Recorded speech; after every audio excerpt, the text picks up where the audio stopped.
Tonight with a WBZ exclusive, we are seeing new video showing how a BU student fell down an elevator shaft at Fenway Park. We're also hearing from witnesses who saw what happened for the first time. This is a look now at the elevator door. Take a look. It easily swings open, almost like a doggy door at the bottom there. Elizabeth Scotland suffered severe brain and spine injuries when she fell last spring. Jim Armstrong is live at Fenway Park tonight, and we know her family, Jim, has now filed a lawsuit.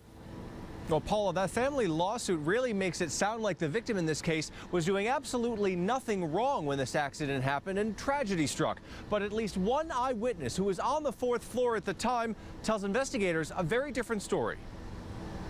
This video, obtained exclusively by WBZ, shows the door of the fourth floor elevator at Fenway Park practically swinging open at an investigator's touch. It's through this door that 22-year-old Elizabeth Scotland fell, plunging 25 feet, landing on the top of this elevator car below.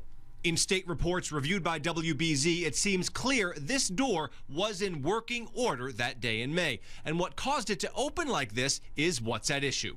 In a new lawsuit, the Scotland family claims Elizabeth had, quote, casual contact with the door, which swung wide open, but that does not match witness accounts. They weren't running into it. They were just kind of pushing against it, stationary, so to speak.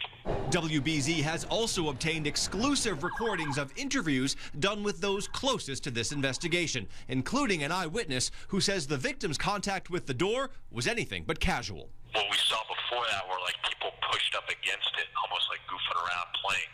That's the way I could describe it, almost like when you're leaning against the door, pushing against it. That's kind of what I saw. But the family's lawsuit still holds the Red Sox ownership accountable. In fact, state inspectors concluded although the door was okay that day, it does have a long history of problems and had been broken and repaired so many times it was, quote, vulnerable to fail.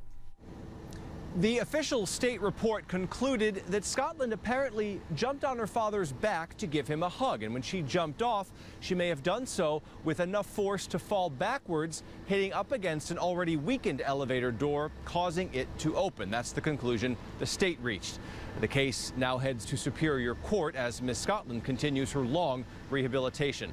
By the way, we did reach out to Red Sox management for their reaction to this report tonight. They chose not to comment except to say they wish the Scotland family well. Live at Fenway Park, Jim Armstrong, WBZ News.